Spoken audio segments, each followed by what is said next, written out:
Hello, everybody, and welcome to the February edition of the Wellness Policy, the second edition of the year.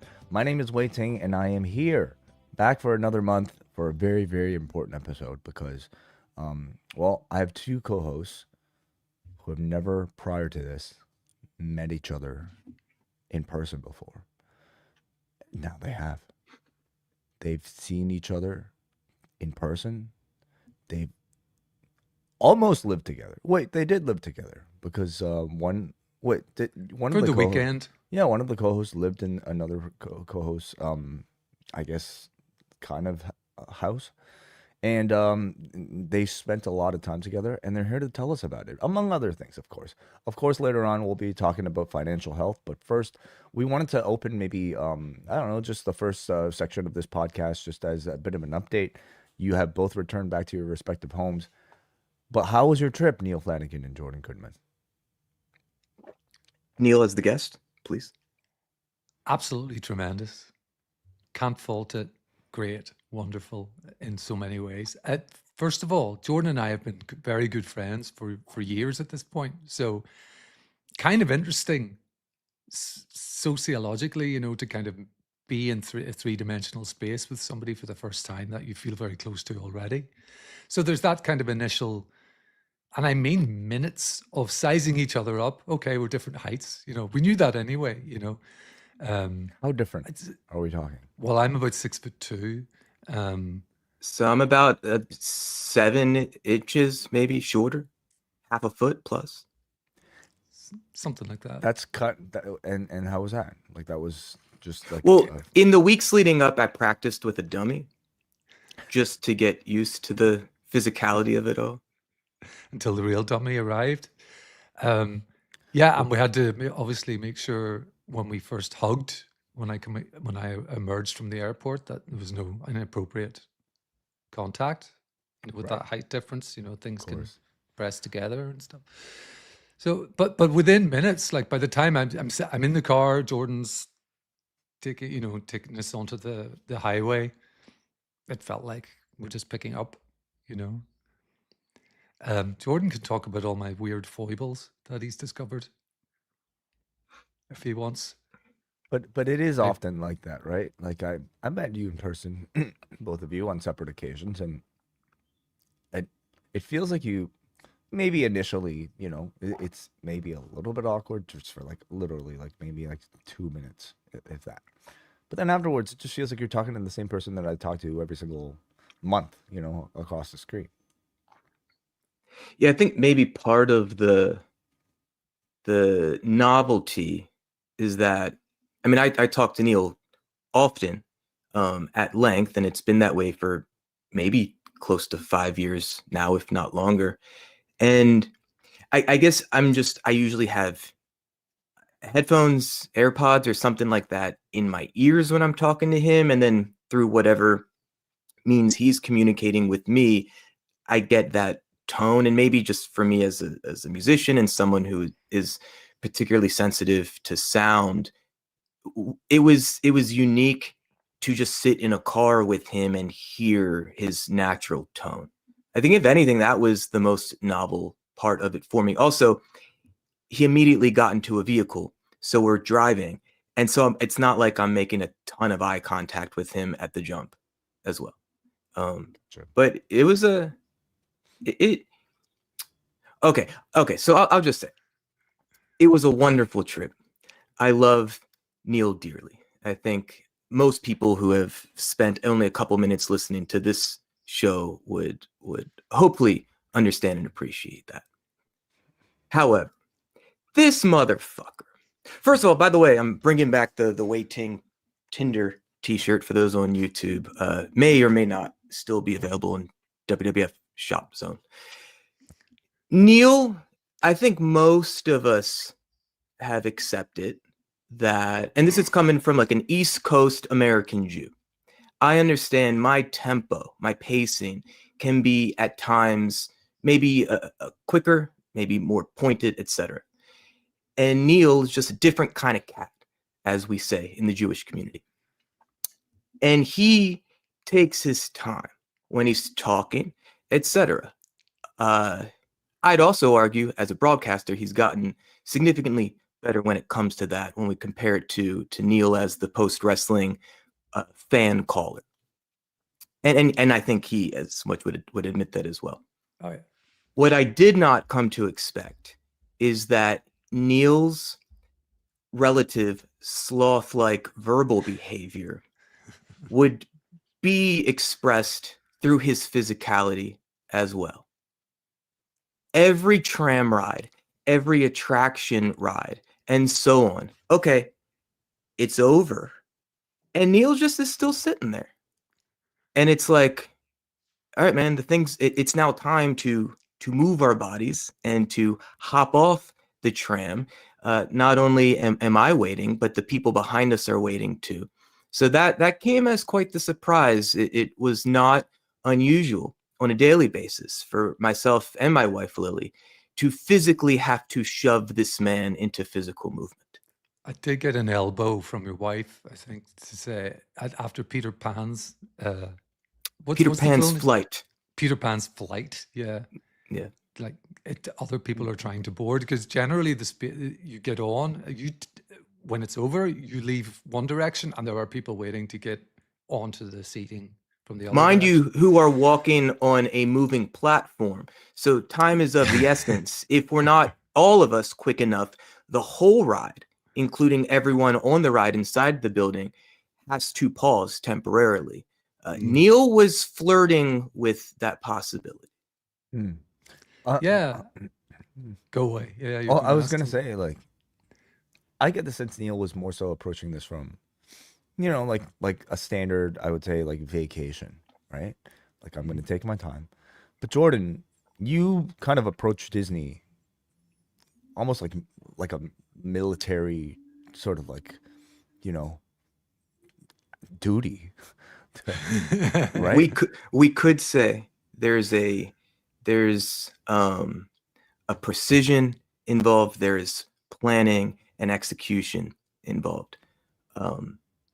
So 3 of the days we pre-purchased this thing called Lightning Lanes, which essentially allows you to pre-book 3 rides at specific time windows initially. But also, the way it kind of works is once you scan into one ride, then you can book the next ride.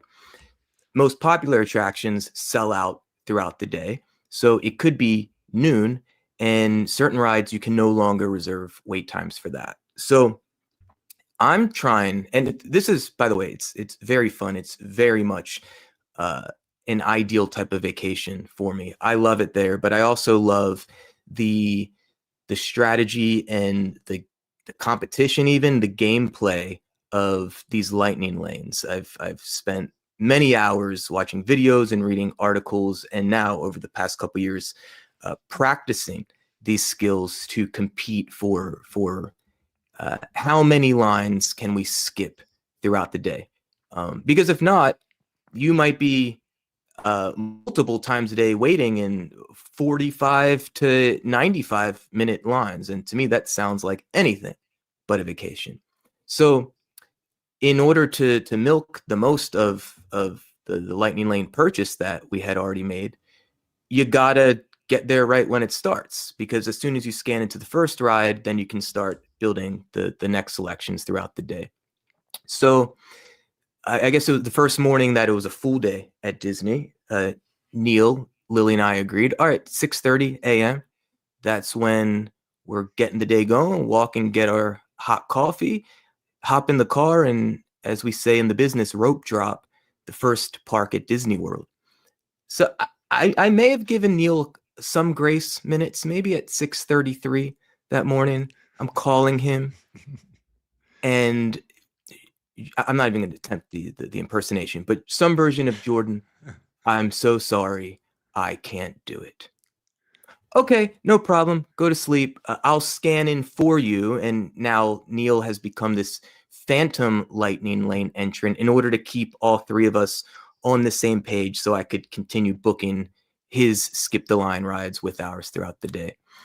Okay, next morning. 6:30 is the call time. Great. Sounds good. See you then. At 6:30 on the dot, I get a call from Neal as I'm taking a piss in the bathroom. Always pee in the bathroom at Disney World. Hey, Jordan, I'm so sorry. It's just not going to happen again today. Okay, no problem. And the final day that we did Lightning Lane, by then I was well aware that Neal would not be joining us first thing in the morning. So I'm guessing Neal maybe started his day in the parks like noonish, 1 p.m. Does that sound fair, Neal? Yeah, that's probably about right. But in my defense, in all of this, I tend to, what I've discovered through all of this is that I tend to lead life at a slightly slower pace, generally speaking. And my attitude was, I'm going to see Jordan and Lily, to meet them for the first time. That's one thing. The weather is superb. It's it's perfect for somebody from Ireland. It's like 25 degrees Celsius. That's 77 Fahrenheit for our US listeners. A very slight breeze, no humidity. It's wonderful. And that's something that I am it's like going to another planet for me in February of any year. So there was a part of me that was just in vacation mode, and I also knew Jordan, as you said, has a militaristic attitude toward how to approach the Disney parks. He knows, so I was just put my full faith into him. I will follow around. He knows that I've got like a handful, 2 or 3 priorities. Galaxy's Edge, I want to do that. Rise of the Resistance is one of the rides. It's very high on my list, but there was very little else. So I was very happy to tag along. There were times when I kind of just realized as I'm slowly sipping my water bottle, Jordan's 100 yards ahead of me. I'm going to have to jog to catch up. But that's just, I think, almost not quite. I find the same thing when I visit places like New York. Everybody in big cities, and I think just American East Coasters in general, are barreling down the street, getting from A to B to do something. So I don't know, maybe I just wasn't ready to compromise who I am for that, So to me, it was a balance of wanting. We'd 5 days in the parks. To me, that's a lot, and I don't feel like I really missed anything.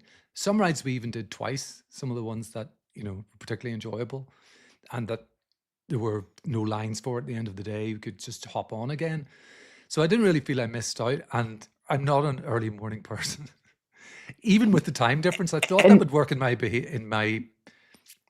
favor, like 6 a.m. Well, that's like 11:30 for 6:30 is 11:30 in my normal time zone. That's going to be fine. But no, I don't know. I immediately adjusted to Eastern time, and I would never be up at 6:30 under normal circumstances. So I just same, by the way, just at Disney World. It's just I don't know, when I'm there, there's nothing else I'd rather be doing than that morning walk to get coffee when the sun is rising, and then getting into one of these 4 theme parks. I know we have a wonderful guest that's waiting to join us any minute. But I did forget to say this, even in our private call between the 3 of us yesterday. Neal, you mentioned the water bottle. However, there were like full evenings that you just went without the water bottle. And I'm drinking the whole time. I'm like 30,000+ steps a day. I'm also having to go pee every hour because of how much I'm drinking. Neal, you would go like a handful of hours without a sip of any liquid. I did not understand how that was capable. I am aware that this is something I need to work on. I am not the best hydrator. That leads to fewer visits to the loo, which is nice in a theme park. But yeah, after a while, the backpack began to annoy me. So I just ditched it for the last couple of days in the park and relied on water fountains for a sip now and again. But yeah, it's Maybe true. he I walks need to so drink more slow. water. He just doesn't. He conserves a lot more energy. I love this notion that I'm a tree sloth or something where everything is like incredibly slowed down. I'm not sure it's, I know there's a bit of there's a bit of, I think, exaggeration for comedic effect here going No, on. there's a if I sitcom may say there, so. like the very tall, very slow moving man, and then the slightly shorter, very fast moving. Wake up at 6:30, high energy, coffee drinking. Well, Jordan is high energy, guy. but there was a definite switch that flicked with Jordan from the weekend of Super Bowl Sunday. That's to orient our listeners. That's when this trip began. I Mhm. arrived on the Saturday. Super Bowl Sunday, Jordan's lying on the couch with chicken wings, as am I. The dog is lying beside him. You know, it's a very chilled day. As soon as we arrived at Disney World, boom, the guy is in a different mindset. Awesome. Oh, it's Jordan. And honestly, you sounds like you did a great job of hosting, Neal. Incredible, yeah. And It was, and his wife. and Lily, of course. It We was bonded. very easy. In fact, Neil's lack of urgency or Mhm. care to attack the day and to do as much as possible. Look, Neil maybe, I could be generous, maybe did 8 to 10% of what Walt Disney World has to offer. And that's true for all of us. I've gone so many times the past handful of years, and I often feel like I'm just scratching the surface of what this place, which is twice the size of Manhattan, has to offer. So I was actually going into this trip feeling a bit more pressure and stress, thinking that I was gonna have to do my best uh, to help Neil experience like all the key attractions and so on.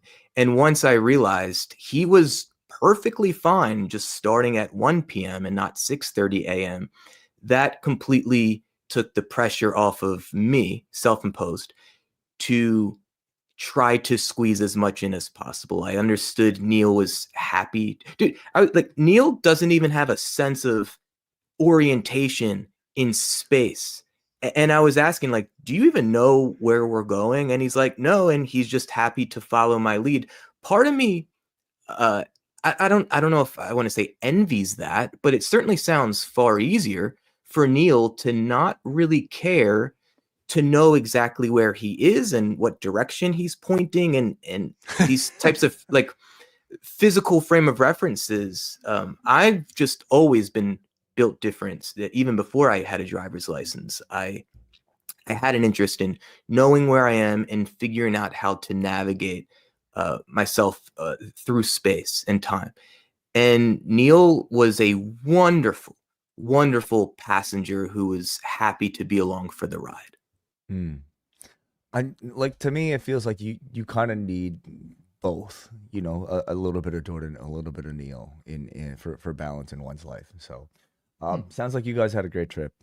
And you know, it's a trip I hope to do at some point. You know, taking my family to Disney. But of course, the biggest consideration for that is um how much it'll cost me. Oh, And that well is what done. we are here to discuss. We're here to talk about the topic of financial health and to help us with this particular topic because none of us are experts on this panel. Somebody who might be considered a little bit closer to an expert than the three of us is an accredited financial counselor of Canada based in Vancouver, BC. Apologies, I'm still getting over a bit of a illness here. But he is also the promoter of Boom Pro Wrestling, an independent wrestling promotion that has been running since 2022. So he really is the perfect choice to join us on this network for this particular topic. Max Mitchell, welcome to The Wellness Policy. Thank you for having me. Am I coming through okay? You are. Yeah. Fantastic. Fantastic. Thanks for having me. This is, you guys are, from being sort of in the background and listening to you guys talk, you know, you guys are so down to earth and so chill. And that's your persona, you know, for all these years. But I really feel like I'm in the presence of stars because I've been listening to Yeah. post wrestling for so long. So this is very surreal experience for me. So I'm just really, really pleased to be here. Thank you so much. So this is the first time we're actually communicating like right on air right now. I mean, you know, Yes, yeah. via voice. But Yeah. our first contact with each other was actually way back in 2021. Is that right, Max? Oh Something man, like that? maybe right. I think it was around COVID. Okay. Well, Yeah, many, many years ago.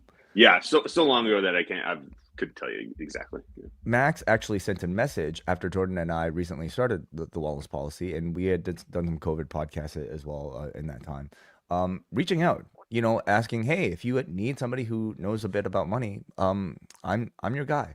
And then like I brought it up to Jordan, and just the timing wise, maybe we just, for whatever reason, we chose not to. We just didn't think about doing an episode yet, and we said 5 years. Give us 5 years, and we'll call you back.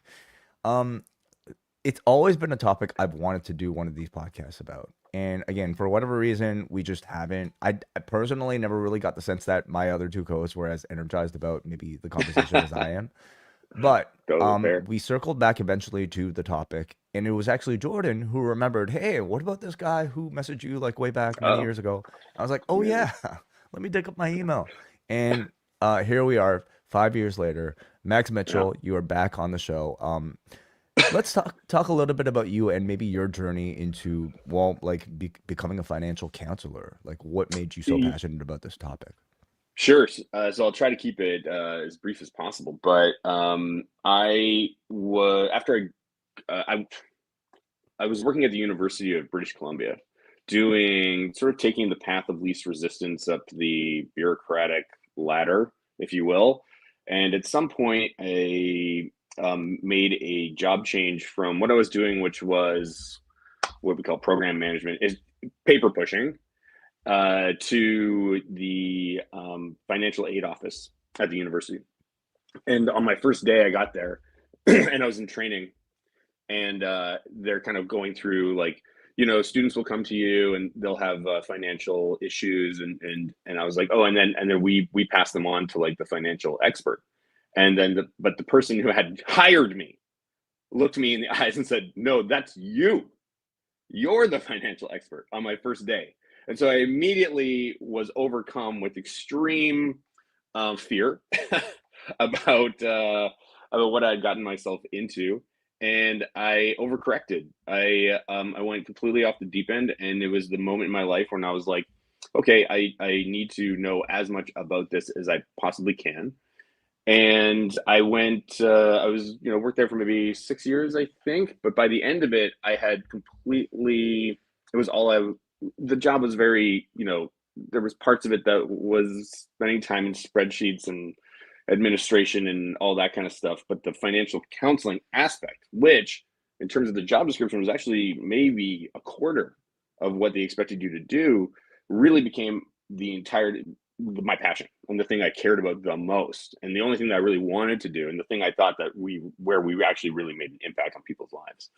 And because it was a university, I'm sure your listeners or you might be thinking, well, it's mostly kids, 18-year-olds, 19-year-olds, 20-year-olds.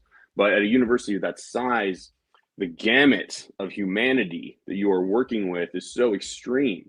And the people who need your support are everyone from senior citizens to newly arrived refugees to the 18-year-old who has a trust fund and actually doesn't need anything from you, right? So it's the whole gamut. So it's just absorbing all of this experience, and then I just stumbled upon the accreditation, and it turned out, hey, I already had all the work experience, like all the experience that was necessary. I had to take a couple of tests, and I did, and got the accreditation, and then very quickly became sort of disillusioned with what we were doing at the university, and I was like, you know what, I'm gonna try this and see what happens. So I did that, and now I've recently quit. I've stopped. So I was gonna get to that. Yeah. That is the sort of other interesting facet about you that makes you a perfect fit for this podcast, is that, you spent the better part of the past few years as an accredited financial counselor of Canada, and now you run a professional wrestling promotion. How does that pivot happen? So I started Boom. I thought it would be a hobby. I thought it'd be like, 10 hours a month. This is what I'll do as for fun. And then very quickly it was like, it's still fun. It's still fun. Don't get me wrong, but it just completely took over my. There it is. Thanks for the visual. For the visual for the watchers. So it just sort of slowly or organically went from being a hobby to being viable for my full-time focus. And I just sort of, after 2 years, I started getting curious about like, how much time am I putting into this? I started tracking my hours, and I was like, yeah, I'm doing about 70 hours a week into Boom. And maybe I should, and I was getting this feeling too a lot of the time when a client, I get a notification on my phone or my email that, oh, some other client has booked into your schedule. And I remember just being like, damn, like I wish I needed that time for something that's happening with wrestling. So at that point, that was kind of my signal. Like, I think it's time to we have to seize this. This is an opportunity that has come along, and that I'm sure that lots of your listeners would fantasize about, that to become a full-time wrestling promoter, booker, all that kind of stuff. And so I was like, you know what, I with the blessing of my wife, I was like, we're gonna try, we're gonna do it. And so yeah, so as of September, I have been doing the wrestling full-time. It's an incredible path, and I'm curious what you'll be doing next. But first, we're going to be concentrating on maybe the financial counselor aspect of it for this particular podcast. This is to me a big topic, and one that is like personally of interest to me, just as somebody who's starting a family now. But even prior to that, I my family has we're not necessarily like poor or anything, but like we definitely struggled, and continue to in some ways, because without getting too personal, like somebody close to me has had to recently declare bankruptcy at a very late stage in life, and I've seen up close the mental toll it takes, and so even though the answer might be very obvious, I'd love to hear from you. If you can explain on a more sort of like through your experience, or maybe even on a just more of a primal level, why our mental well-being may be so attached to our financial well-being.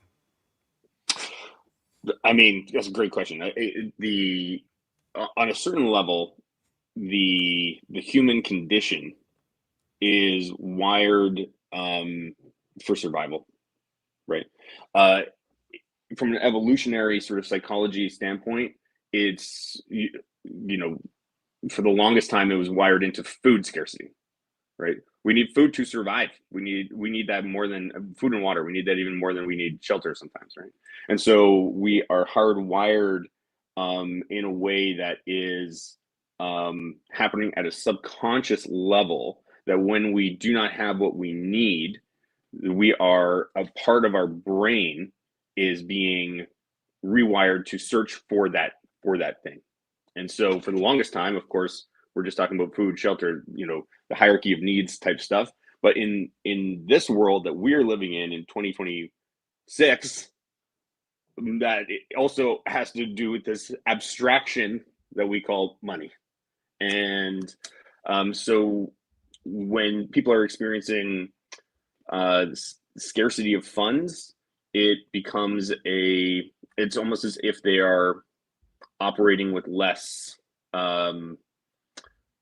focus, less mental bandwidth, less energy, and that can beget more stress, more mistakes, more missteps along the way, unwise decision making. Something like, I'm desperate for money, so I'm going to go to the casino, sort of thinking, right? And so it's a challenge in the modern day and age to combat that, because of all the forces that are at play doing their best to separate us from our money. But it is so important if you can conquer those forces, or if you can become the master of your domain. Easier said than done, for sure. But you'll just be operating at a level that is going to provide nothing but I hate to just lean on the word well-being, but it's what it is, right? Yeah. Max, when you were working with clients and students previously, I'm sure at the jump you're just getting a more objective assessment of financial reality, but how much and how quickly were you also assessing and discussing each person's psychological relationship with money?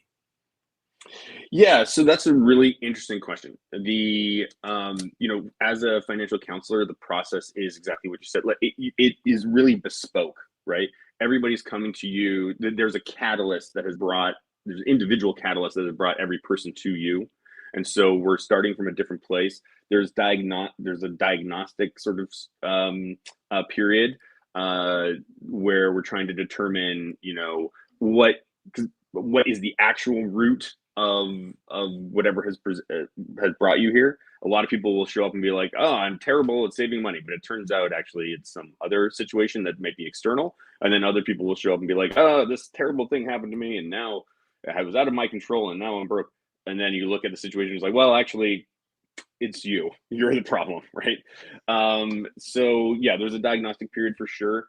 There is a lot of for some people, it does come down to mindset, right?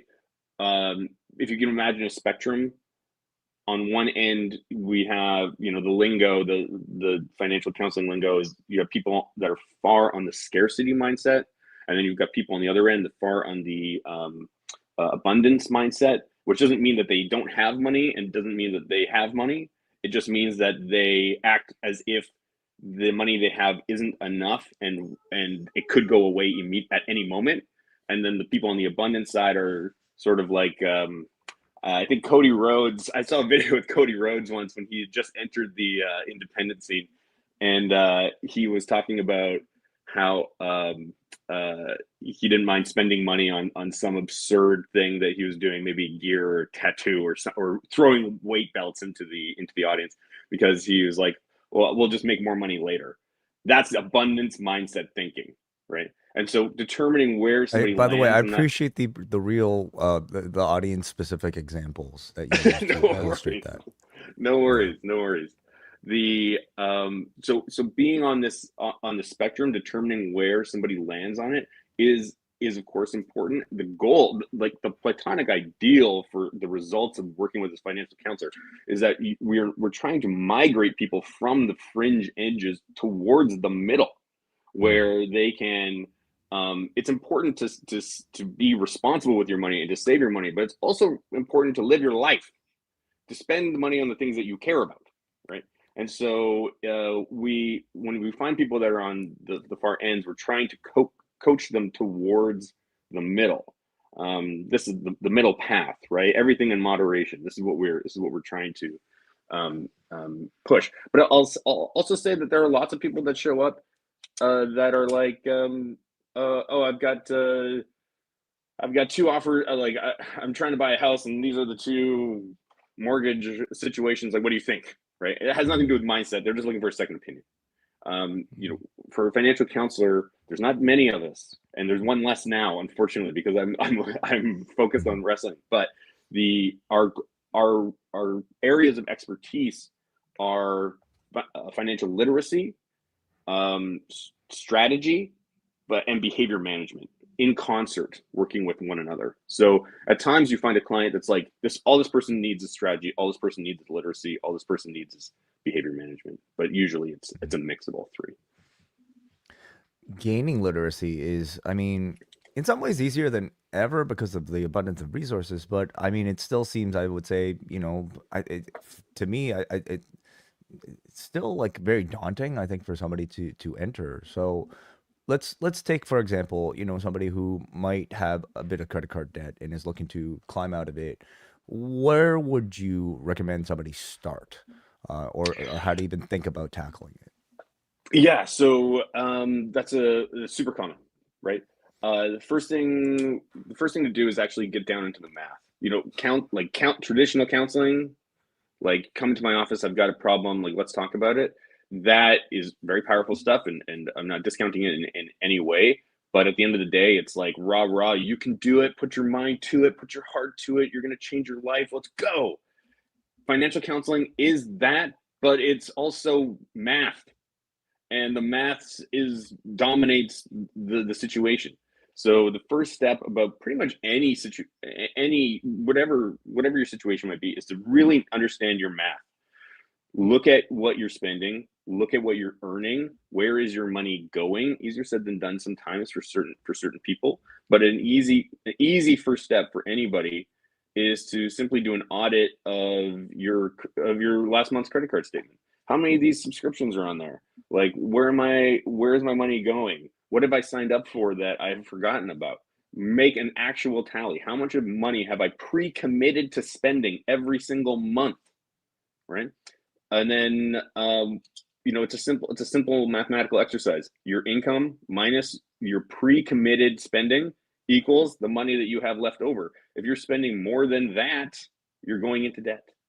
And so the question is, once you determine by how much you're going into debt and what kind of spending is causing you to go into debt, then adjustments can be made. And sometimes the adjustment has to be massive, big. Move out of Toronto or Vancouver and move to Saskatchewan. That is the only thing that can save you for some people, right? Mm-hmm. They don't want to hear that ever.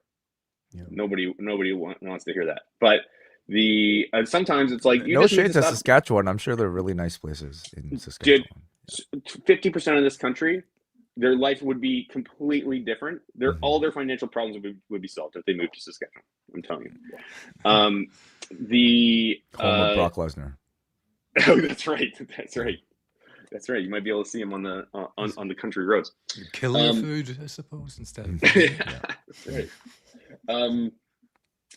But for a lot of people, once you have that math in hand, you can determine, okay, yeah, I'm slowly going into credit card debt. It's raising up every single month, but all I have to do is cut out Uber Eats, or all I have to do is take the bus. If I'm going out on Friday nights, take the bus.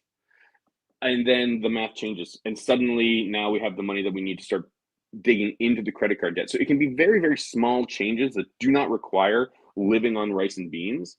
But you have to know the math to know the severity of the situation, where it's trending towards, and the type of action that you need to take in order to right the ship. And so for us, what we would do, well, I say for us, but I shouldn't speak with the royal we for every financial counselor, but certainly for me, I care mostly about determining what do people like spending money on. Let's not cut that, right? What everybody who's listening to this, everybody in this chat has stuff that they are habitually spending money on that actually they don't really like very much, or that doesn't really provide them all that much value. I think about my Netflix subscription. When was the last time I watched anything that I really loved on Netflix? But I pay for it every month. What am I doing? You're not excited for WrestleMania this year? I cannot be less excited for K-pop WrestleMania Demon Hunters. Oh, I've watched K-pop. I have a 4-year-old daughter. Okay, we watch K-pop Demon Hunters like weekly. That is. That's why you got to keep. I'm really upset that it wasn't nominated for Best Picture. Honestly, at the Oscars, I feel like it's been ghettoized. It's a crime. That is the best movie of the year. Wow. Yet to see it myself. I should ask John Pollock's opinion. Oh my god. Yeah. You got to check it out. But so for credit card debt, I mean, you got to know your math, and you got to know your habitual spending, and then usually the solution is in there somewhere. Max, I was going to jump in there because I have a personal experience of that, and I really could have done with somebody like you when I was a student. The one period in my life where I was deeply unsensible about money was when I was a student at university. Yeah. And it's easy to point at other people and say, well, school never taught us any financial responsibility, how to balance your checkbook, all of that. At least in my day, it wasn't a feature of the education system. And I think that was lacking. My parents, I think, did try to instill in me the value of money. You get paid for doing chores, for washing the car, for things like that. And even at university, I was doing bar work to try and supplement, because you're living hand to mouth really as a student. But it was at a time well before the financial crisis of around 2008, which affected the entire world, from the US, Canada, UK, everywhere. I'm guessing, where credit was very, very easy to get. And sometimes, I wasn't working full time at all. I'm a student.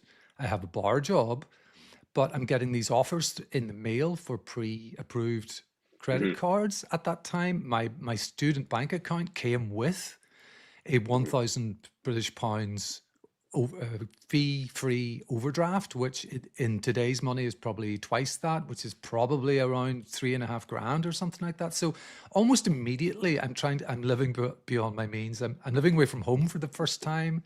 There's a sense of striking out into the world. There's a sense of this will all balance out in the end. It's going to be okay. And before I knew it, I was living in the overdraft space all the time, never getting to zero. It was always in the minus figure, and also had a credit card that was basically kind of maxed out. It didn't have a giant credit limit, but there it was. Now, I am very lucky in that my parents were able to, I was with deep shame, just had to go to them cap in hand and say, Mom and Dad, I've let you down, I've let myself down. Here's the financial picture I'm looking at the moment. And they were able to bail me out. But I think with somebody like your help at that time, I would have been able, and it would have been a character building exercise to try and do it myself, because there was some income there, but I was just socializing too much. And I think people, without going on too long, people sometimes underestimate the cost of a social life. So the cost of alcohol, the cost sometimes of cover charges at bars and things like that. When you're 19, 20, it's just, and going out maybe more than you should. So that's just a personal story of where I kind of slipped off the rails in it. But it was a lesson to me, at least, as well for the future. Once it got sorted out, where I sort of felt, and still do feel, kind of embarrassed about all of that, and tried it at least to be more careful these days, about all of that. Sure. Can I say that I think, number one, I think it is awesome for you to bring that up, especially in this sort of public domain. It takes what you're talking about, like this feeling of shame or still feeling embarrassed. Neal, I want to let you know, man, that you should not feel shame. You should not feel embarrassed. What you went through is incredibly common. Okay. And it is it is not a natural condition of being a human being to have access to capital that you have to pay back. That is not something that the human being, is meant to. It is not part of our world. It is not something that we are meant to be. And so these sorts of things that people fall into is supernatural. Not supernatural like ghosts, but supernatural. Or maybe it is supernatural like ghosts. I don't know. Mystic. So many more people will have fallen into that than are even aware, because what happens is, for a lot of them, they, especially at that age that you're describing, they get into those habits. They're trying to establish a certain identity about themselves. They are a young adult now. They have agency over their life. They are going to go out. They are going to meet the one on a Friday night, every Friday night. They're going to hang out with their friends. They're living their life. For a lot of people, once they get out of university, they get into a workforce, and they start to earn enough money that their behavior actually they never have to reckon with their behavior. They just out earn the bad behavior. And so there are an army of people out in the world that have just narrowly escaped the situation, like they were Mr. Magoo walking through a construction site, but for a lot, of course, they get to this moment. There's something crossed. There's a financial threshold that is somehow crossed. I remember for myself, at one point, I'd gone through a bad breakup. I had moved apartments randomly around a little bit. And one day I opened up my online banking and I was like, fuck, I got $7,000 in credit card debt. Like, I don't even know where that came from. This is before, I was a financial counselor in my 20s. And it was something about that number, 7,000. It resonated with me. Like, this has gone too far. Something must change, right? And for different people, what I've discovered as a financial counselor, that threshold is different for everyone. but they cross it at some point and they realize, shit, I need to rejig this situation. So, for the folks that might be listening to this, I want to let them know that we all want to be these perfect beings, these perfect responsible beings with the utmost discipline, who can make the right decision at all times. But we are simply not programmed to be that with the assets and the financial instruments that we have been afforded. Not only that, but the banks, the people that were offering you those credit cards back in the day, Neal, they know that, right? They are making a bet against you when they send you that random piece of mail that says you're pre-approved for a credit card. That is they're not doing you any favors. They want to extract as much money from you as possible, and they're using cutting, especially now. Think about how powerful those messages were back then, Neal. Think about it now, today. Yeah. The most cutting edge psychology working in concert with the most cutting edge technology to separate you from your money 24/7 a day. Like, it's crazy. So of course people are going to fall into these things, and it's not do you blame the tiger for stepping on the loose grass and falling into the pit? How can you? Can you speak more specifically to some of these technological and psychological strategies companies are using to target consumers, and how we as everyday consumers can just be, I guess, more sensitive to those trappings? Yeah, for sure. So here's a perfect one. Going back to the, I'll give you two. So back to the credit card debt. Companies will, through whatever method, they will determine that you probably have credit card debt if you're struggling with it. And the company will approach you about a 0% interest credit card funds transfer, right? Which sounds pretty good. It actually is pretty good. But they're making a bet against you. They're saying, hey, here's somebody who's really struggling with credit card debt. They're paying whatever, TD Visa, $200 in interest every single month. We want that interest. We don't want to help them pay their credit card off. We want that $200 coming into our Capital One MasterCard or whatever. So they are sending you this, they're inundating you with this message, switch. We're going to give you 0% interest for 3 months. This is how you're going to get over the hump. It's just a math problem. If you just had that 0%, this would all be in the past. But they're full of shit because they just want your interest. So now you can take advantage of that. You just have to make them regret taking that bet against you.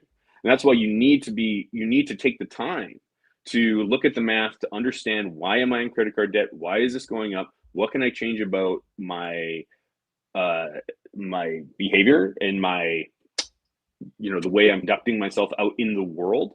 And again, it doesn't have to be major. These are not major things. It's just like eat out 4 times less per week, and then you'll be on the right end of the math. But you have to get that sort of thing sorted out before you can take on the challenge of like a 0% credit card balance sort of situation. So that's one example. Another example is something I just went through myself with refinancing my mortgage. So my mortgage term is coming up, and I'm with TD. I log on. They're like, hey, your mortgage term is coming up. This is all within my online banking. Your mortgage term is coming up. Click this button to renew your mortgage at this interest rate. It was something absurd, 5%, 4.9 and change. And I'm like, that is ridiculous, right? That is so high. But they're trying to sneak it in there, right? They want you to click the button, get it going, so that you're not doing research. They're trying to take advantage of the ease, right? To try and that one couple of clicks within 3 minutes, click. That could cost me 40 grand in interest. And so I go into the bank and I'm like, hey, I'm not going to do this 4.9, but I'd like to know, like, what else can you offer? The guy sits there, taps away on his thing. He's like, oh, we can do 4.6. Why couldn't you do 4.6 online? Mm-hmm. Right? So this is the big banks, especially, I'm sure you have I know you have lots of international listeners. In Canada, there's like 6 big banks. 90% of Canadians bank with one of 6 banks, and then those 6 banks are not your friend.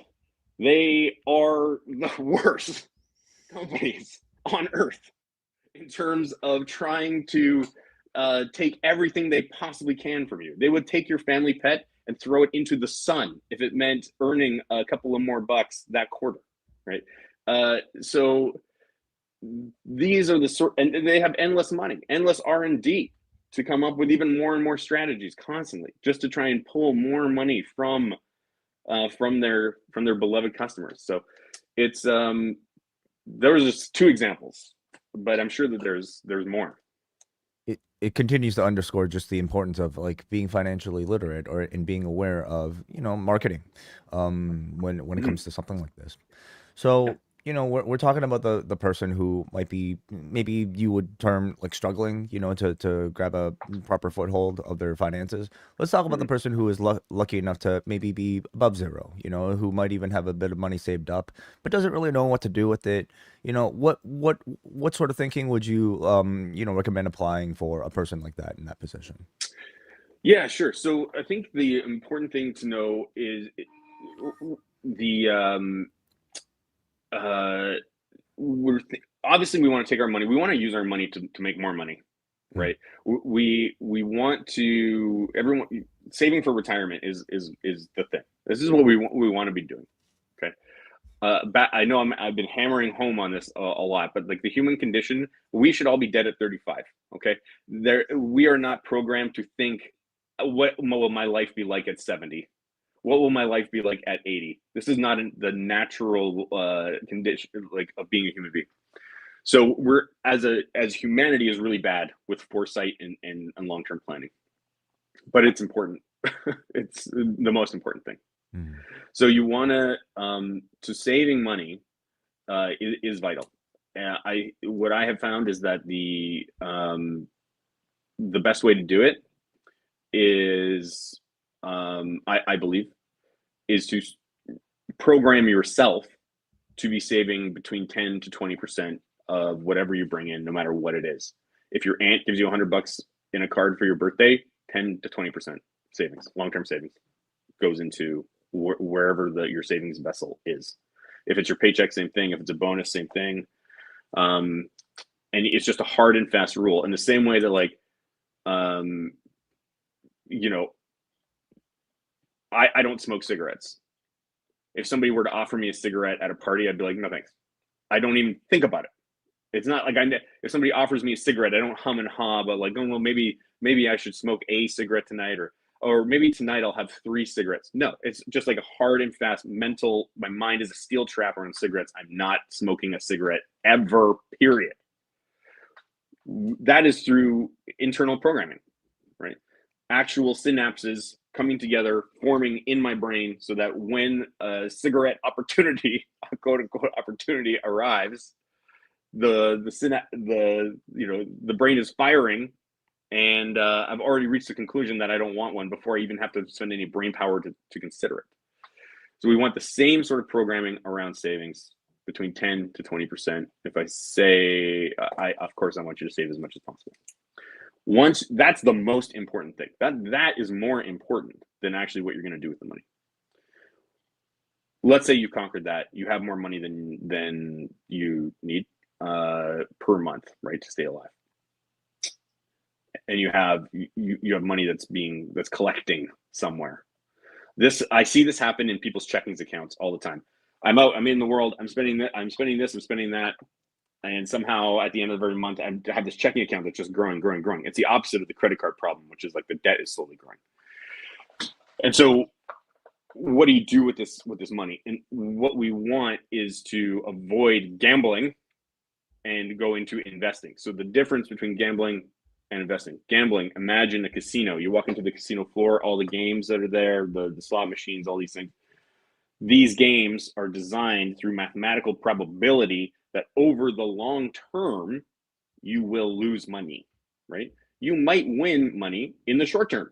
Go up to the roulette table, put it all on black. You can win in the short term, but in the long term, you will lose. That's gambling. The house always wins. The house always wins. Investing is our opposite, is the opposite side.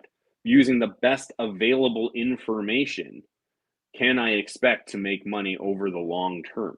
I might lose money in the short term. Stock market can go down. But over the long term, will I make money? And so that is where we want our savings, right? And so you have to be careful, because for the uninitiated, investing might feel like, oh, I've invested my money in a stock. I've taken my money, I put it all into Boston Pizza stock, and now I'm investing. But that is all eggs, one basket, and really becomes more akin to gambling, because there are certain strategies that you have to employ in order to mitigate the risk. And the primary strategy is diversification. So if we're going to invest our money, we want our money as diversely invested as possible. And the best way, the simplest way, the most convenient way of doing that is through either mutual funds or index funds, or what we call asset allocation ETFs, or robo-advisors, right? So this could be as simple as, for a listener who might have money piling up in their checking account that they're unsure of what, they know they're supposed to do something with it, but they're not sure what. I'm not opposed to that person walking into their bank and being like, hello, I have $10,000 and I think I'm going to have more every month, and I would like to invest in a mutual fund, please. And let that bank person guide you on the process, and they will be licking their lips that you are there, and they will get you into mutual funds, and that is okay. Like our parents' generation, as a primary savings vehicle for retirement. Everybody, like the boomers, have retired on mutual funds. It's going to be fine, right? They have the large banks. Yes, they are black hat a lot of the time at the consumer level, but for investors, they are also employing the most well-educated people who are using the best technology to make their investors money. So that is absolutely true. So mutual funds are fine. They're totally fine. The trick about mutual funds, with the trade-off, is you're getting a lot of peace of mind and security because they're tied to these large financial institutions. But the trade-off is that behind the scenes, they are skimming money from your investment. That's how they get paid. That's why they're motivated to do it, right? And often those fees are buried deep in fine print. They're hard to find. And they can be upwards to 2 to 4% of your holding every year, which doesn't sound like a big number. 2 to 4%, not that big. I'll be making 10 to 20%. Probably not. You might be making 6%. You should be making. It is responsible. You can responsibly expect to make 6% on a balanced mutual fund over time. But your bank is now going to take 2% from that. And so the other opportunities for you are robo-advisors is very, very convenient. You can do it from your phone, and they're totally safe. I'm not sure what the situation is in the United States around robo-advisors, but here we have Wealthsimple. It's a Canadian company. Wealthsimple by name only these days. When they first started, they really were simple. It was a great product. Now, it's gotten more complicated, more esoteric as they've grown. It's unfortunate. But a robo-advisor like Wealthsimple can be hugely beneficial. There's another company called, I'm not affiliated with any of these companies, by the way. Another company called Milo that I liked a lot, all in your phone. And these are, what a robo-advisor does is you're basically handing money over. It's then taking it and it is investing it across multiple funds, highly diversified funds. So you're getting massive diversification. Is this any questions so far? I feel like are those pause for clarification on anything. In general, are those companies taking less of a percentage than a bank might typically. Yes, they are. Yeah. So, Simple, for example, is like usually around 0.5% versus a 2%. And this can make the difference of hundreds of thousands of dollars, millions of dollars, depending on how much money you have invested over time. So it's a really important distinction to make. But some people, they're not going to live their best life because they're going to be anxiety ridden unless their investments are with a big brick and mortar bank, right? And so that's the trade-off there, and that's fine too. I would add to that maybe the human element as well. Sure, yeah, you want somebody. Yes, yeah. If you're upset when the market is down and you want to go and talk to somebody about it, you can go somewhere and talk to someone about what's going on for sure. They can't change anything for you, but that will be the peace of mind is really important.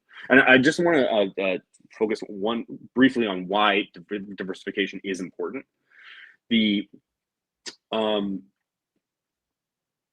If we are choosing, I love using Boston Pizza. Do you have Boston Pizza? Is there Boston Pizza in the United States? Ironically, I'm going to guess no. No, never heard of it.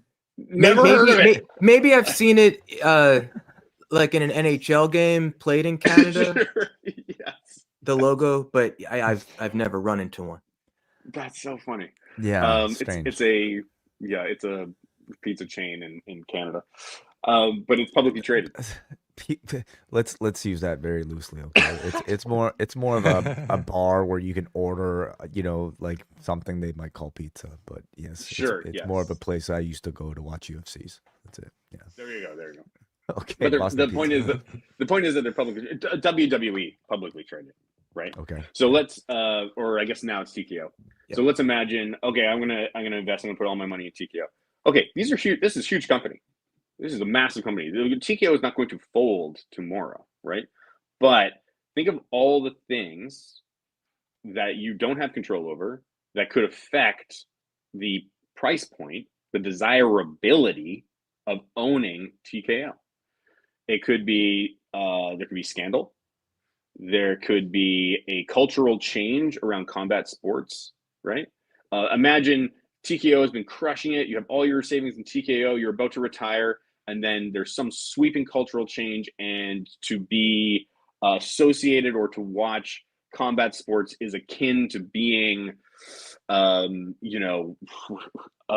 racist, right?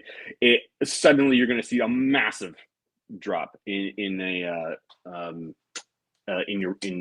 stock price. So there are cultural things at play. A competitor could come along that does combat sports better. Certainly, there's lots of people that could do wrestling better than the WWE portion. So these companies are not immune simply due to size, right? There are hundreds of different things that could happen that could affect a single company. So once you start moving, this is why we want diversification, so that the plight of the single company does not affect our long-term retirement planning. And in fact, so we can diversify away the risk of investing in a single company. We can diversify away the risk of investing in a whole sector.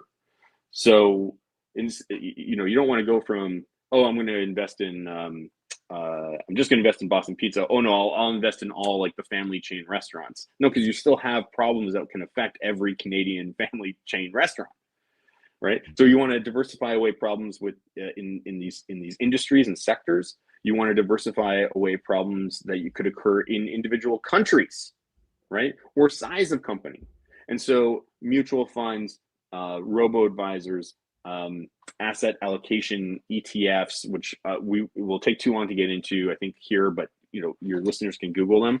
These are things that are so diversified that when you invest your money in them, it is akin to investing in humanity.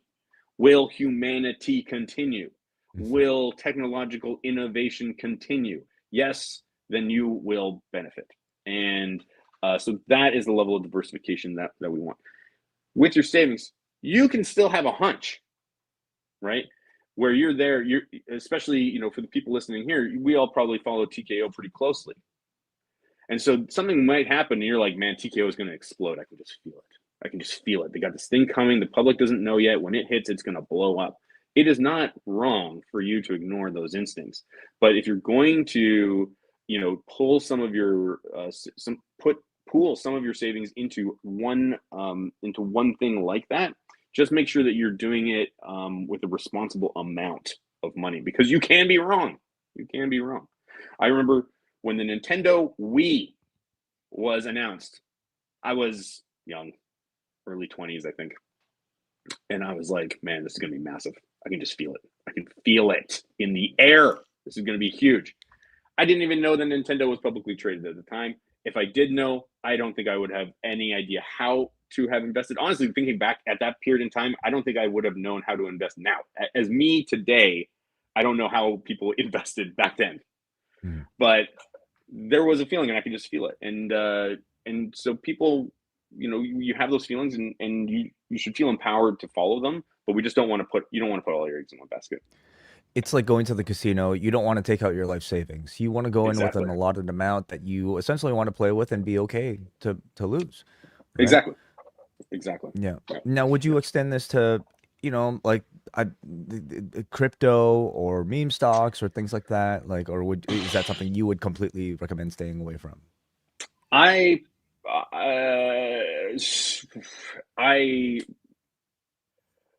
trying. Okay, so my feelings on crypto.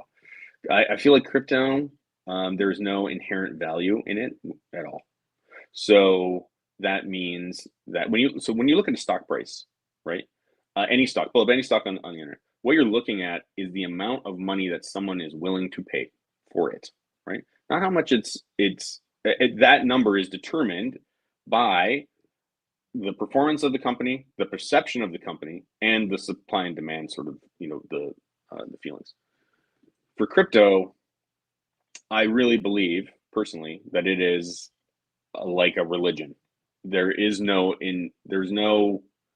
or a better comparison might be, it's like sports cards, trading cards.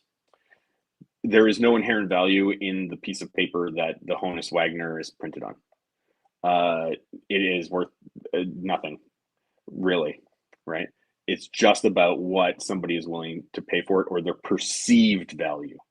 And so for me, I look at that and I'm like, I don't want to go anywhere near it, in the same way that I'm not going to take my long-term savings and buy baseball cards with it. However, there are people out there that, they make their full-time living brokering sports memorabilia.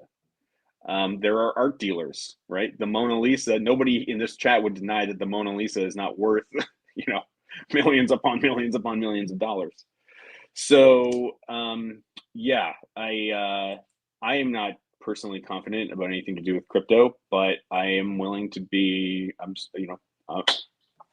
what does the future hold? I don't know. And that's another really important point for anybody who's interested in investing. Do not think for 1 second that you can predict the future, because you cannot predict the future. Okay. Even, there are people out there that are paid, lots of money every single year to try and pick winners and avoid losers in the stock market. And they are wrong all the time. And they have the best education, the best technology, the most support, high-rise skyscraper offices, people using fax machines, phone calls, all this kind of stuff, pulling levers, buy, sell, whatever. They get it wrong all the time. So you, the royal you, the listener, who has their whole life to deal with, and who maybe has 20 minutes a week to think about the stock market, you're not going to get it right. So don't even try. Don't even try. Yeah. To offer my own perspective, when it comes to gambling, and this, at least in my definition, has included crypto, I tend to treat it as entertainment, meaning sure. I'm not going to invest anything that I can't afford to lose and get to zero immediately, especially when it comes to gambling on a sports game or pulling a slot machine lever. Like, I'm already accepting psychologically that I'm okay with zero. Do I prefer that? Of course not. But for me personally, I think it would be anything but irresponsible to to not relate to this behavior in that way. That's worked for me. Also, in terms of diversification, I'd also add diversification of income more generally, and not just investments or savings. So the only time I ever had a salary was working for Ring of Honor.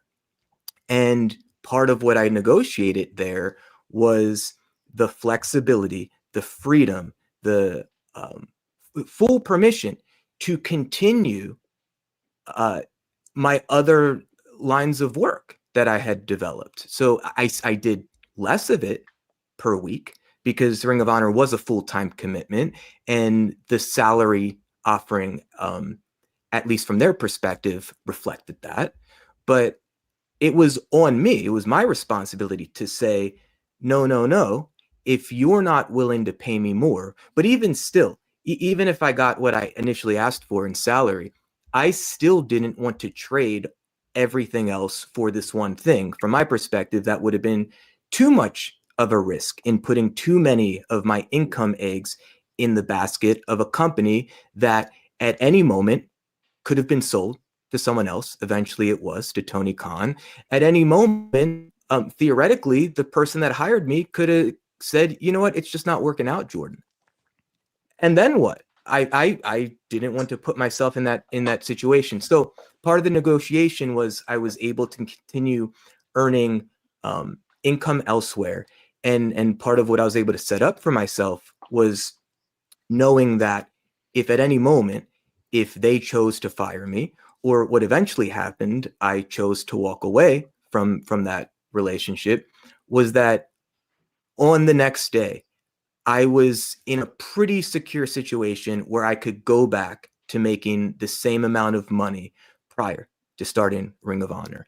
And my God, how helpful that was to me, not just in this more hierarchy of needs sense of stability of life day to day and not feeling anxious financially in those ways, but in the leverage it afforded me in the job. I saw so many others that were my coworkers, often relating to management or even their output of work from a place of fear, meaning they weren't willing to take bigger swings. They weren't willing to actually tell management how they really felt, even if they had conviction that it was right for the company, because of a fear that, if I potentially rock the boat with my management, that could potentially make my security here and my income to take care of myself, my family, etc., that would be more insecure potentially. I'm now more vulnerable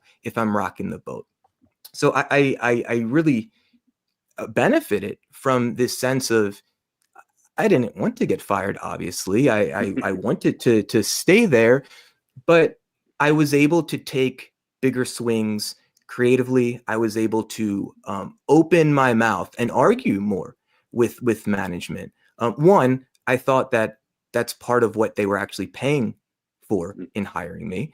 And not certainly, but if it's the right type of leaders that I would maybe even want to move up in the company, those are the types of people I'd want to be working for and with, people that valued independence of thought and argument of what's best for the company. But I fully appreciate that part of what allowed me the audacity to take bigger swings and to be more bold is because I had put myself in a position where I had a greater sense of security, financially independent of that one salary and job.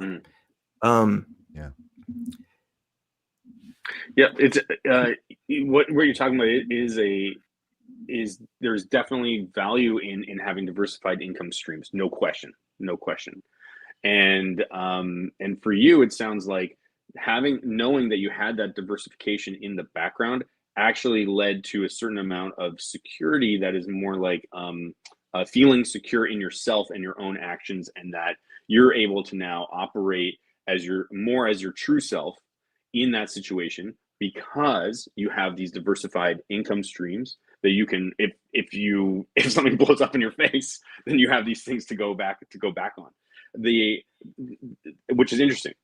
But I think we can all see an inverse of that as well, right? Which is that somebody who is seeking security, they have this single income stream that's taking care of their needs, and this is what they want to protect the most. And especially if they've got things like kids and other, family responsibilities and things like that, where they are operating in this place where scarcity, that we talked about off the very beginning, the top, where scarcity is no longer an issue, and so they're now operating in this world where they don't have to contend with that at all times, and so trying to protect that, I think, is totally reasonable. But it's so different. It's interesting to hear how that scarcity security sort of feeling has manifested itself in your situation. But everybody's gonna have a slightly different interpretation of the world. You know what I mean? Sure. And so I think a punchline of this conversation, which I think is a universal concept in most things of the human experience, is this idea of balance. So certainly Yes. we don't want to be too off balance, where we're being too risky, too impulsive, spending every dollar as it comes in the pursuit of YOLO and pleasure. But we also don't want to go vacillate too far in the polar extreme, where all we do is save, and we're really not allowing ourselves to more fully experience life because we're so consumed with this theoretical future that might feel completely insecure to us. Yeah. It's also possible that we could get hit by a truck today and die. And from one perspective, what good was all of that delayed gratification that we were betting on? Again, these are two polar extremes. I want to interject on this one, Jordan. So Please. this is a strange thing that comes up, which is when somebody wants to justify spending or doing something irrational or irresponsible. For some reason, one of the things that they will always say to me is, well, what if I die this week, right? I want to know that I've done that. It's like, well, we can't operate in a world where we're going to die every weekend, right? We have to at least assume we're going to live to retirement age. Right? The opposite is also true, where I've got people that are like, well, at by the time I'm 70, there'll be universal basic income, and we'll be living in this technological utopia. I'm like, what, where? Well, you're creating this very, very unlikely flow chart to justify some spending decision that you're trying to make in this moment. So again, I would just say to the audience that's listening, if you ever find yourself at trying to justify some kind of spending decision, and you're using these extreme science fiction almost to justify it, then you are on the fringes. It is time to touch a little grass, come back into that center space. We cannot predict the future. It's absolutely true. We do want to try to take the middle path in terms of spending and savings. That is absolutely true. But just catch yourself if you start thinking in ways like, I could die tomorrow, or the government will take care of me. These are scary ways of operating. Take an example. Sorry, Jordan. Yeah. Just very quickly is what we were talking about at the beginning of the show. The vacation that we took. I mean, it's probably going to Disney World is not particularly cheap, and with the lightning lanes and all of the rest of it that we discussed at the very beginning. So if I were being super harsh on myself about spending, I wouldn't have gone. I would have thought, right, well, that money's better sitting in a savings account or something like that. So I think you're right. I mean, you're talking about all spending decisions. Basically, it's for me. If I'd have wound up in debt over that vacation, I would not have taken it. It's whether or not the pleasure of it all is worth it. And you talked about that earlier on, to do with the spending money on the things you love, the Yes. things you enjoy, whether it's going to a wrestling show, whether it's a monthly subscription to a particular service or whatever.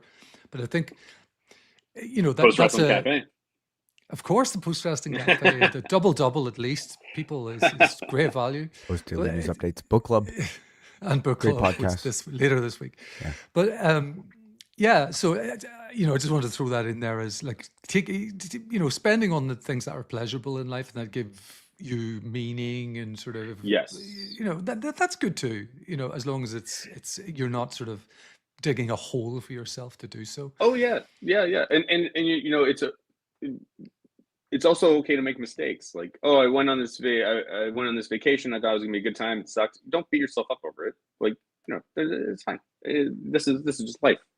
But don't deny yourself these experiences, and don't forget about your future self. Like I tell my clients all the time that we are planning. We have to be responsible for three different versions of ourselves. We have to be responsible for ourselves today. That means the basics, being fed, housed, but also the lifestyle that we're living moment to moment. We also have to be responsible for the person that we want to be in the next little bit. That might be saving up for a new laptop or a bike or a new car or a down payment on a condo or something like that. And then we have to be responsible for the version of us that's in the far-flung future, that's living in the future that we do not know and will not recognize. And so, but that person is really relying on us, and they are going to be extremely grateful to us if we are taking care of them today. And that doesn't even forget about all of the, if you've got kids. Oh my God! Now the responsibilities just begin to stack up and stack up and stack up. But you have to make time for yourself. You have to go to Disney. If you want to go to Disneyland, you should make the effort to go. Right? Mhm. Just do it responsibly. And if you go there and it wasn't for you, don't beat yourself up over it either. This is life, man. This is life.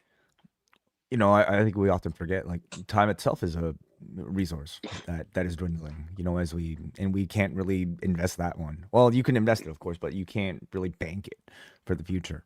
So Yeah. it's important to spend that while you have it. On the topic of children, as a father, like, I'm curious, at what age and how would you go about teaching these sort of things for your children? This is my moment right now. And I'm thinking about this all the time. Definitely in this moment, my daughter Coco, she's beginning to get, when a card comes in from a grandpa or something like that. Now, suddenly she's 4 years old. Now it has like a $5 bill in it. It didn't, before. Now money is just sort of, with no effort by me, money is beginning to enter her life. And so it's hard for an adult to understand the value of money and money over time and to be responsible with it and all this sort of stuff. But going back to what I was saying before about literally trying to program your brain, my goal right now is to I'm going to get her a second piggy bank, literally a second piggy bank, and then when money comes in, if it's a bill, I'm breaking that into coins, and then we're going to sit at this kitchen table and we're going to be like 10%, 20% of this is going into this piggy bank, and this you will never touch in your life, and this, everything else can go in here, and you can do what you want with that. And that's as simple as it is. And I really think that I'm 1000% convinced that, especially in these moments where their brains are so malleable, that is the best lesson that we can teach our kids. And it's just about we're trying to wire their brains. It doesn't even matter if they understand why. It doesn't. It's just that we are wiring their brains. We are programming them like a flesh and blood computer to do this one action every single time money comes into their life, and they will be set up for success forever. They will have more money than God by the time they retire, especially if you can get it. If 10% of all the allowance money and all the toothberry money and all that kind of stuff is being appropriately, invested on their behalf and all that sort of stuff, like, look out, they will be more than fine. It's one of the reasons why, like, I'm very happy we're largely in a cashless society these days. But I mean, for the purposes of, you know, educating a child, it does help to have some coins around. Hugely, and you know Yeah. what? This cashless society is actually really hurts people, Mm. because one of the most powerful things that we have is loss aversion. Right? We are not we're more motivated by avoiding loss than we are about gaining something. So when we walk into a store and we purchase something and we're handing over cash bills, little golden coins, right? And they take those gold coins away. In Canada, we've got loonies, they're gold. They take those coins away and they give us something in return. You have a moment where you're like, oh, how do I feel about this? Mm. I lost my treasure. And in return, I'm getting this disgusting sandwich that I really should not have. I should have made something at home, you know. Mm. And so in cashless society, you walk up, you tap, think, and you walk out. There is no feeling of loss. It doesn't even feel like a transaction has taken place, really. Mm. And so this is not ideal, and it hurts us. And why maybe we could assume banks are so happy to you know, employ these Yeah, new technologies. 1,000%, 1,000%. Yeah. Interesting. I've if I can, Wei, Yes. I've been wanting to add to the conversation. So earlier, Neal shared his story of university life, and I appreciate that, Neal. And Max, your response initially to just normalize Neal's experience, I think is really powerful. So the spirit of me kind of bringing this up stems from that. Also, I think probably definitely the first Mr. Magoo reference on the wellness policy. So I'm so dated. Like, that is, how many people do you think even know who Mr. Magoo is these days? Huh? Neal certainly does, didn't they? I sure do. Yeah. So Neal just taking it all podcast. Oh my god. It's part of my role. I think it's helpful, perhaps even necessary, to understand society, cultural messages. Certainly, I am a child of the mid '80s, perhaps the most perfect time to be born into this cultural United States society where the almighty dollar is this god to which we pray at its altar. And you know, growing up with like shows like Lifestyles of the Rich and Famous, growing up, my current president built a brand on money equals power equals life success, etc. And I think we could all agree that perhaps when it comes to morals and values that perhaps matter more, that could then lead to maybe a greater sense of personal integrity and real sustainable joy, etc. Yes, money is necessary for survival, but I've grown up in a society where the amount of money you earn or that you're worth and so on has become so tied to self-worth and self-image and self-esteem. And I'm certainly a victim in my own ways to that. So for instance, in the past year or couple years, when I've had discussions with an accountant when it's time for tax season, or when I've had discussions with a financial advisor that I've worked with for over a decade, I am well aware of my own present day feelings of shame, knowing that at least the income on paper that I've earned this year and the prior year has been less than in 2018, for instance. And my own feelings of shame around that, certainly when I've mentioned this to like an accountant, as I think an effective professional like you, Max, they immediately kind of disarmed me by not contributing or piling on to my own feelings of shame or inadequacy, because I'm making less, this year than a prior year. I think it's very common and dare I say natural for many of us to also compare our situation to other people. And that can be really unhelpful and insidious. And not just when it comes to finances, but all kinds of different things. So one of the reasons why I appreciate just the type of conversation that we're having in a more public forum is I think we're doing it in the spirit of normalizing our financial realities. But I think also, at least I think it's all of our hope to maybe destigmatize the often vulnerable or uncomfortable conversations around money, hopefully making it feel a bit more pragmatic and practical and perhaps less tied to one sense of self-worth, period. Mm-hmm. Yeah. So much stuff in there, Jordan. I think the so I do think that we are all ultimately pack animals, and nobody wants to be. Remember in cartoons when there would be like a stampede of animals, and then like a moment after all the stampede came through, there'd be like a runty rhinoceros who was trying to keep up. Nobody wants to be the rhino, the final Neal rhino, at Disney World. Yes, yeah. And so, especially when we start seeing things on social media, right? People taking trips that we're not, or having these experiences, or even when we see somebody, in our office who's wearing nicer clothes or something like that, it can feel, we cannot help but compare to try and triangulate where they exist in the pack versus where we exist in the pack, and then how everybody else sort of fits in. And once we start to feel like we're getting near the bottom, that's when people can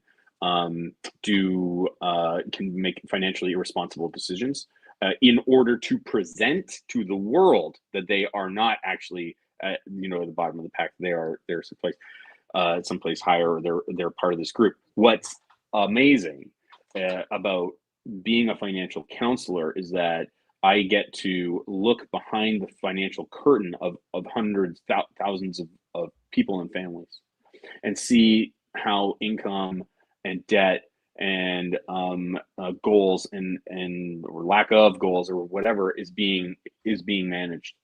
And so, what I would say, just to sort of, for anybody who's out there who might be feeling like, damn, I'm falling behind, or I'm not, am I doing enough, or all these sorts of things. Number one, you must do real talk. This is real talk. This is harsh talk. You must do what is necessary to not be going into debt.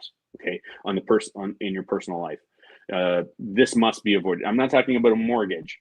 Okay, I'm talking about consumer debt. This must be avoided. I'm not talking about a student loan. These are investments. Mortgage, student loan, these are investments. Okay, I'm talking about credit card debt, line of credit debt that is just piling up month after month. This is your number one priority at all times, to stop that bleeding. Beyond that, the amount of income you earn, the life that you are leading, is a fool's errand to compare yourself to others. And we're programmed to do it. You have to catch yourself when you're feeling that way. And I can tell you from having looked behind the financial curtain that if you're making 20, for every person that's out there that's only making 20 grand and is feeling really lost and is feeling like, damn, what I'm not making enough money. There is somebody that's out there that's making $200,000, but is spending $250,000 every year, right? They're going into massive debt behind the scenes. And they're presenting this world, this outward view of them that you are comparing yourself to, but meanwhile, from a pure net worth, mathematical, craven perspective, you're crushing them by 70 grand every year.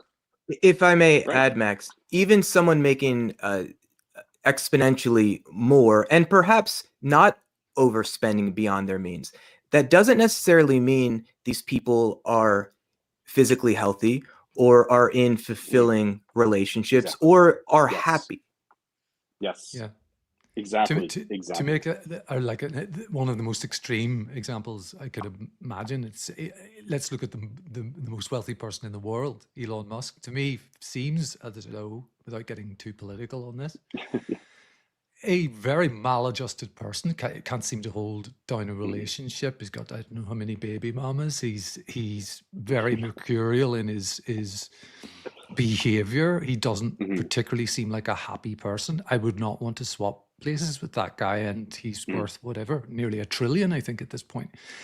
So, I mean, that is obviously about as an extreme example as I could use, but of Jordan's point that net worth does not equal self-worth. So true. There, I will say that, I'm talking about people on the average. Okay, so this doesn't apply to individuals. We're always going to find exceptions to the rule, but on the average, money does contribute to happiness up to a point. Okay. Yeah. Last time I looked at this study, it was when it was 4 or 5 years ago, but I believe it was around $85,000 a year. That every time your income is getting up to that number, your reported level of happiness is increasing. After 85 grand, roughly, no amount of money makes a difference. So it doesn't matter if you're making $1 million a year or $10 million a year. You're just, on the average, you're just as happy as somebody who's making 85K. In fact, once you get past a certain level, I can't remember what the number was now, but you start reporting lower levels of happiness. So money really is, on some levels, what you've been told about money doesn't equal happiness is true, but also not true. And it certainly doesn't matter much about these extreme levels of wealth, right? Yeah. As Wai often says, mo money, mo problems. That's right. Right. Yes. Max, you've been very generous with your time, and we want to thank you for it. We want to thank you for digging into what is now essentially a past life for you, because you are now a full-time professional wrestling promoter. Yeah. I'm curious, has your sort of financial background helped you in, navigating the very volatile waters of independent pro wrestling? If I may, it doesn't seem like the most fiscally responsible career move. No, definitely not. Definitely not. The opportunity cost has been massive, right? Yeah, I would say certainly at times when I first started working with people's personalities. Oh, thanks. We're seeing a clip here. This is Boom Pro Wrestling. I'm booing because of a low blow, by the way, for our listeners. Oh yeah, that's right. We have one of our stars wrestles as Abraham Lincoln. And he's about to take a pile driver on the bar top, in front of 250 people. But yeah, it certainly has helped me with the financial management behind the scenes, right? So once you sort of master personal finance, managing your own money, it is not hard to scale that up to managing money for a business. So that's been super helpful. And then the counseling aspect of being able to sit down and talk to somebody in an authentic way about what's going on in their life was also super helpful, especially at first in building trust with the wrestlers. I entered into that community that had already existed before me. And I walked into it and basically said, hello, not only am I joining this community, I'm forcing myself in, but I'm also going to be in a position of power because I'm booking matches. And so to get through those opening sort of awkward months, it was really helpful having the counseling background for sure.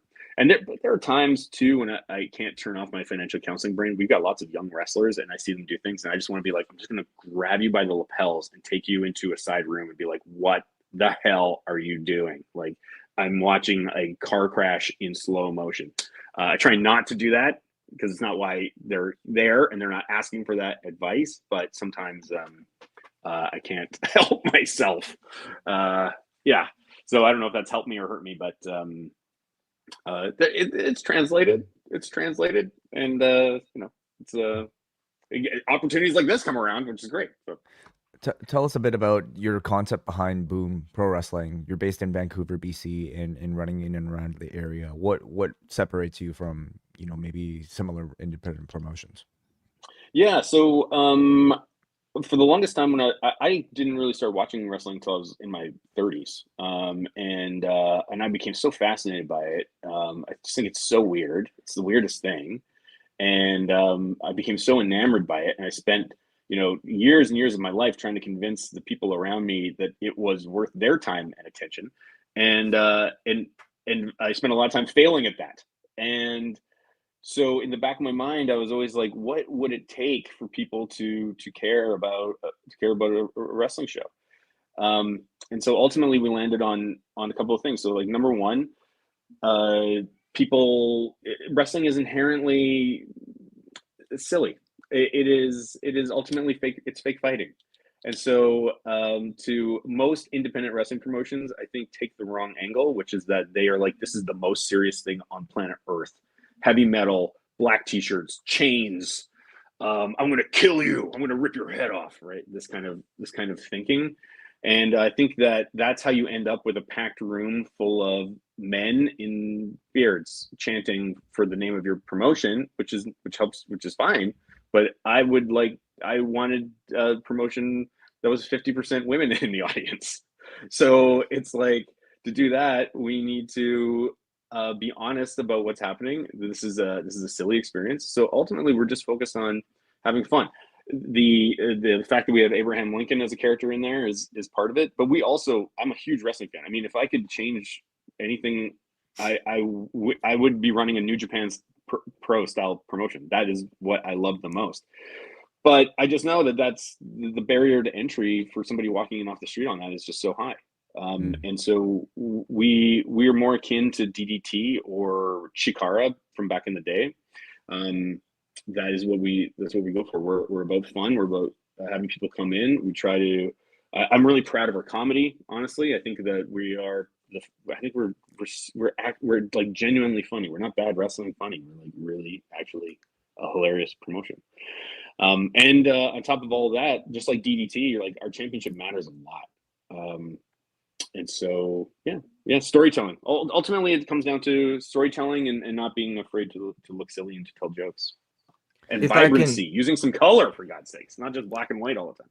So speaking of, and if I can offer high praise. So from looking at your financial counseling website, from looking at the Boom Pro Wrestling website, and Wai shared a YouTube video that you published a handful of years ago with in the realm of financial counseling.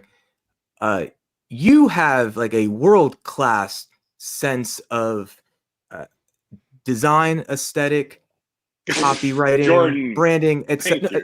Honestly, thank you, man. That's very kind. Where and certainly in the pro wrestling genre, especially at the independent level, I find that to be incredibly rare. Yes. Just what to me feels like contemporary design, aesthetic, and again, copywriting, language, communication, and so on. These are some of the things that I was hired and attempted to bring to Ring of Honor pre-COVID. Where did all that come from, or where was that developed? Because I don't naturally associate those skill sets and that type of eye and taste with a finance guy. Just natural progression, or like I don't know. It's hard to say. I went to school. For a hot moment, I thought I was going to publish comic books, and that makes sense. So I went to I did a year-long career program in publishing, and there I took a crash course in everything from video editing to shout out Langara College in Vancouver. Their their magazine publishing course, but so I had a crash course in Photoshop, in Illustrator, in InDesign. We did video editing. We did DVD publishing back in the day. We had a whole course where we were designing DVD menus. How cool is that? So I became really into the technology. Now at the time I was terrible, man. I was so bad. I was probably the worst in my class in terms of design. But I stuck with it. I had the skills. I knew how to navigate through the program. So just as things came up, I would. I'm also the sort of person that has to tinker. Like I can't just sit back and enjoy something. I have to try to get my fingers in there and mess around with it.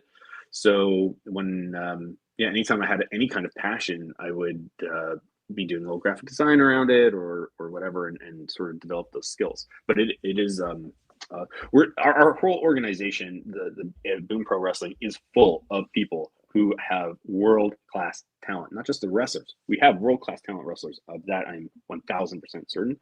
But our camera people, our production designer, these are people that are real working professionals and who donate their time and skill because they just love the community that we built, and they love the stories that we tell. So it's not just me. It's everybody that's doing it. You have a number of shows coming up, including March 7th. Kits League. What is the Kits League? Kits League is my audacious project for the year. Is Kitsilano is a neighborhood in Vancouver. It's on the opposite end of town from where we do our other shows.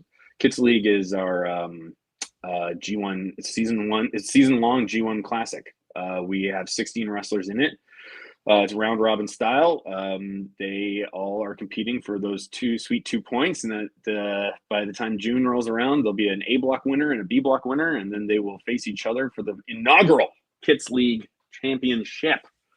So yeah, we do that, and then on the east side, on Saturday nights we do our soap opera storytelling, and then in Kitsilano we do again me trying to pursue my dream of New Japan Pro style sports presentation, but at least our version of it.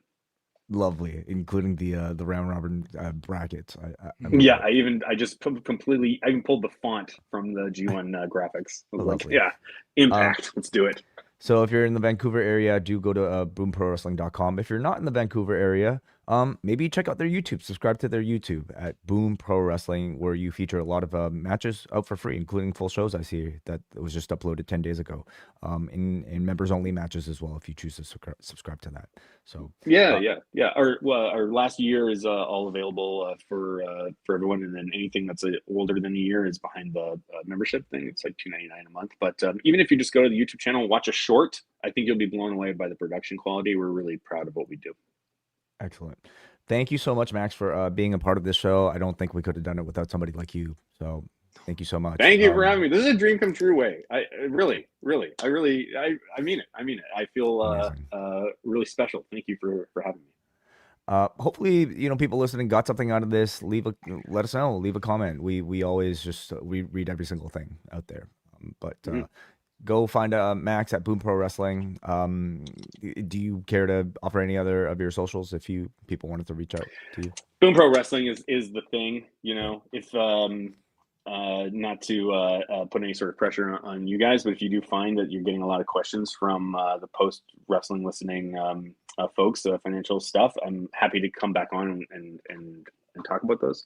But yeah, I'm for now I'm focused on wrestling. So even though my website's still up, don't message me. Don't come through. Don't do it. It's not worth your time. I'm not gonna take any clients. But come see a Boom Pro Wrestling show. Awesome. If we're ever in the area, me, you, Jordan, Neal. All right, maybe your next trip, Neal. We'll all head up to Vancouver. Yeah. Just give me a heads up. I'll put you on the list. All right. So we'll be back here for the wellness policy in about a month's time on the 17th. Topic TBD as usual, but I'm sure it'll be hopefully just as captivating. Jordan, where can people find more of you? Oh, Papa Roach on Snapchat.com, of course. Excellent. And Neal Flanagan will be joining me on Friday for Rewind to SmackDown, and also Book Club this week. It's another Neal Flanagan week. You're on this network more than I am at this point, Neal. Well, I did take a week off, so yeah, I'm making up for it, I guess. And what are you talking about, Neal, on Book Club? Book Club, we're talking about, I happen to have it here, a decided novelty, which is for Black History Month. This is quite a weighty volume, as you can see, and it's a history of Black pro wrestling from 1880 to 1950, and much more engaging than it sounds as a history book. And we're going to be talking, which is great, to the author, Ian Douglas. So he's going to be joining us for an interview as part of that. First time you've actually had an author of the book you're reviewing on Book Club, isn't it? Very exciting. So that's available on our Double and Espresso tiers. But I have also been told that the interview with the author will be released on the free feed at some point later on next week. So do check that out. Shout out to everybody joining us in the chat room today, including Maddie, including Volition X, including Jessica and all of you guys that might be checking this out. So thank you very much. And until next time, we'll talk to you guys later on the Wellness Policy. Bye-bye.